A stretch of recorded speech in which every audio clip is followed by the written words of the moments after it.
네, 안녕하십니까. 신한금융투자 서면 PWM 라운지 이호석들입니다.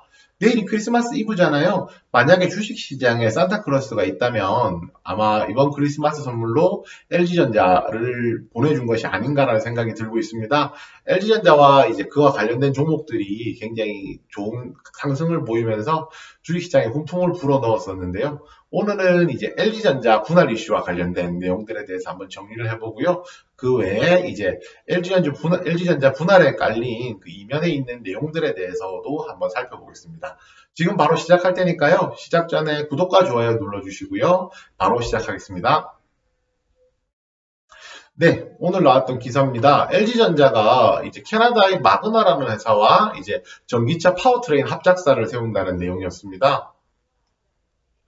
네, 이제 뭐 마그나는 이제 보시면은 그와 관련해서 LG 그룹주들이 줄줄이 급등을 했다. 이제 LG전자 시가총액이 하루 만에 4조 원이 늘었다. 뭐 이런 내용들이 있는데요. 사실은 뭐 이제 이런 내용들이 이제 굉장히 뭐 긍정적으로 작용을 했고 LG전자가 12년 만에 상한가에 도달하는 이제 기염을 토했다고 하는 게 맞겠죠? 12년 만이랍니다. 여러분은 12년 동안 전에 이제 주식시장에 계시면서 LG전자의 상한가를 보셨는지 모르겠는데요. 저는 이제 주식시장에 들어온 지 한 10년 정도 되었기 때문에 아직 저로서도 LG전자 상한가는 사실상 처음 본 이제 새로운 경험이라고 할 수가 있겠네요. 네, 이 분할 기여에 대해서 먼저 설명드리겠습니다. 분할에서 존속 남아있는 회사는요. 남아있게 되는 회사는 LG전자 주식회사입니다. 사업 부문이 이제 분할되는 사업 부문을 제외한 나머지 사업 부분은 전부 그대로 남아있다는 거거든요. 쉽게 말해서 분할되는 거 외에는 LG전자는 그대로 남아있다라고 생각하시면 되고요. 신설회사는 이제 LG 마그나 이파워트레인 주식회사 가칭입니다. 이제 LG 마그나라고 부를게요. LG 마그나라는 회사로 이제 분사가 신설이 될 것으로 보입니다. 이 회사는 전기자동차 모터와 뭐 배터리 팩 부품 등을 만드는 회사가 될 것 같고요. 분할기일은 2021년 내년 7월 1일로 앞으로 약 7개월 정도 뒤에 이제 분할이 될 것으로 지금 예정이 되어 있습니다. 많이들 마그나라는 회사가 되게 생소하실 거예요. 오늘 제가 뭐 이 종목에 대해서 이야기를 하면서 마그마라고도 부르시는 분도 굉장히 많이 봤거든요. 정확한 플레임은 마그나 인터내셔널입니다. 마그나 인터내셔널이고요. 이 회사는 캐나다에 있는 이제 대표적인 자동차 부품 기업이라고 생각하시면 됩니다. 이제 일본의 덴소, 그다음에 독일의 보쉬에 이어서 전 세계 3위의 이제 자동차 부품 기업이라고 생각하시면 되고요. 자동차의 핵심 부품을 만들 수가 있고 또 이제 이러한 부품들을 가지고 직접 자동차를 생산할 수 있는 기술 또한 가지고 있습니다. 그래서 실제로 구글이나 애플 같은 경우에 이제 뭐 자율주행 자동차, 전기 자동차를 만들기 위해서 접촉을 했던 뭐 내용들이 있고요. 실제로 애플카 같은 경우에는 상당한 부분까지도 논의를 했었다고 지금 알려져 있습니다. 제가 오늘 다루고 싶은 가장 중요한 이야기 중에 하나인데요. 왜 이러한 이제 조인트 벤처의 설립이 이루어졌는지에 대해서 그 이면에 대해서 조금 말씀을 나눠보고 싶습니다. 분할되는 분야는요. LG전자는 이제 VS 전장사업부에서 이제 그린 사업 일부가 대상이 되고 있습니다. 그 그린 사업 일부라는 것이 구체적인 내용은요. 이제 구동 시스템에 관한 건데요. 모터, 인버터 감속기가 있습니다. 여기 제가 모터를 표시해 놓으셨으니까 많이 아실 수 있겠지만은 모터가 여기서 굉장히 중요한 핵심이 될 거라고 생각을 합니다.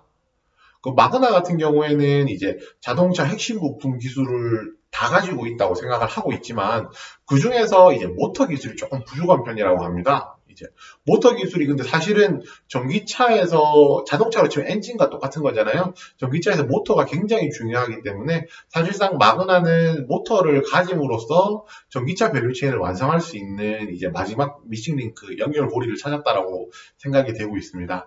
LG전자 입장에서 다시 한번 살펴보면요. 사실은 전장 사업 같은 경우가 만성적인 적자였거든요. 이제 2,500억 정도 매출이 나왔었는데 BEP를 맞추려면은 한 7,500억 정도의 매출이 나와야 한다고 합니다. 그렇기 때문에 실질적으로 이 전장 사업이라는 것이 이제 보유를 계륵과 같은 존재가 되어버리는 거거든요. 이 사업을 이제 미래 성장 동력으로서 가지고 있는 것은 굉장히 주요하지만 그렇다고 해서 이제 이 적자를 끌고 가기에는 메리트는 없는 뭐 이런 내용이 될 거라고 하시면 될 것 같고요. 저는 보통 예를 들 때 이제 비 오지 않는 날에도 우산을 들고 다닌다고 표현을 많이 하거든요. 당연히 비가 오면 우산을 들고 다니는 건 당연하지만 언제 내릴지 모르는 비에 대비해서 우산을 항상 가지고 다니는 것은 어느 정도는 불필요한 행동이라고 생각을 하고 있습니다. 이 전장 사업이 마찬가지로 그런 내용일 것 같아요. 미래에 언젠가는 성장 동력에 큰 도움이 되겠지만 실질적으로 현재는 이제 그만한 가치를 못하고 있기 때문에 이 부분을 이제 어떻게 처리하는지가 굉장히 중요했을 것 같고요. 아마 LG전자 입장이라면 이 사업부에 대해서 매각도 어느 정도는 생각해 보았을 것 같습니다. 그런데 때마침 이제 이 매각이 아닌 그 마그나와 이제 조인트 벤처를 설립할 수 있게 되었다라고 생각이 되는데요. 만약에 이 내용이 맞다라고 생각을 한다면 LG전자 입장에서는 이 지분의 49%를 내어주는 형태잖아요. 매각하는 형태잖아요. 지분의 49%를 넘기지만 적자가 나던 회사가 흑자로 전환해서 흑자의 51%를 이제 매출과 영업이익을 잡을 수 있는 장점이 있다고 생각을 한다면 이 사업은 이제 마그나나 LG전자나 양쪽 다 서로 상호 간의 니즈를 부합할 수 있는 윈윈할 수 있는 조인트 벤처가 설립되었다라고 지금 생각을 할 수가 있을 것 같습니다. 임직원은 이제 한 500명에서 1000명 정도 합작법인으로 이동을 하게 된다고 될 것 같고요. 그렇게 되면서 이제 5년 동안 근속 보장되는 형태가 될 것으로 예상을 하고 있습니다. 실제로 생산 공장은 해외에 있는 중국 공장과 해외 한 공장 두 개가 생산 기지가 될 것 같고요. 본사는 이제 인천에 만들어질 것으로 지금 예상을 하고 있습니다. 그리고 이제 아까 제가 지분에 대해서 말씀드렸었는데 합병 형태는 조인트 벤처 설립 형태는요. LG전자가 지분의 51%, 마그나가 지분의 49%를 가지는 형태입니다.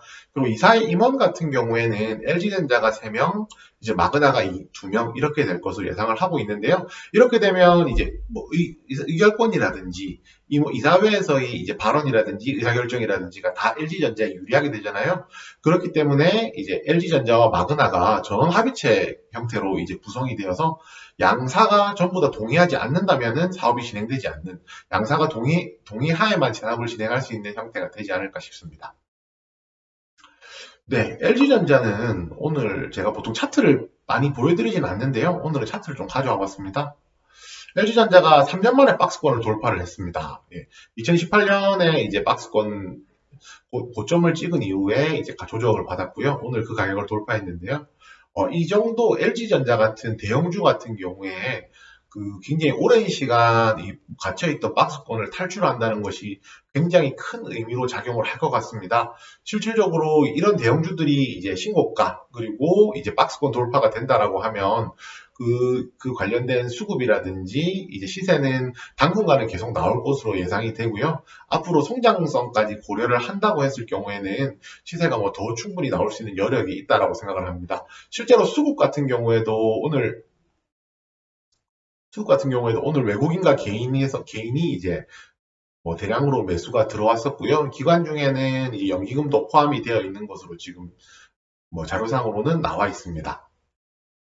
네, 마지막으로 이제 LG전자 분할 회사와 관련해서 오늘 시세가 많이 나왔거나 이제 관련된 기업을 한번 살펴보려고 하는데요.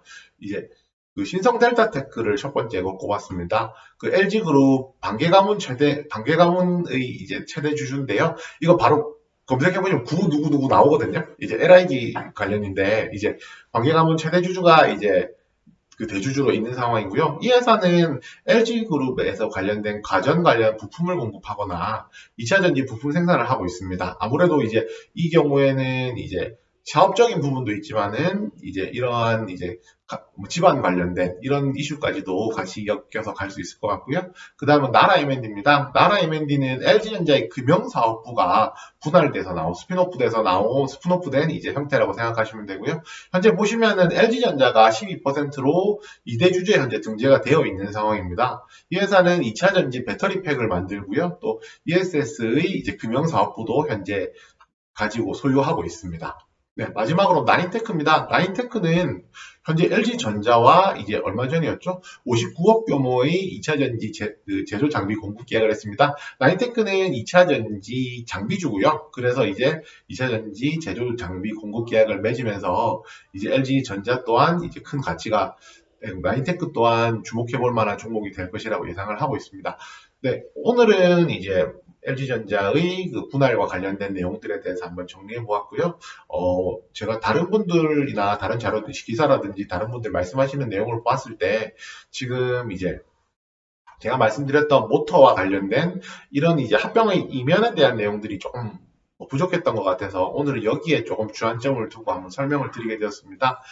참고하시면 굉장히 재밌는 사항이 될 것 같고요. 이제 제가 앞서서 말씀드렸듯이 LG전자 같은 경우에 이제 3년 만에 박스권을 돌파를 하고 뭐 52유로 봤을 때는 뭐 신고가가 나오는 등 이제 앞으로 상승할 여력이 많기 때문에 이제 많은 분들께서 이런 걱정을 하시더라고요. 이제 LG전자가 이만큼 올랐으면은 지금 가격 부담스러운 거 아니야? 못 사는 거 아니야? 이런 생각을 하시게 되는데 저는 전혀 그렇지 않다는 것에 대해서 한번 말씀드리고 싶어서 오늘 영상 이렇게 준비하게 되었습니다.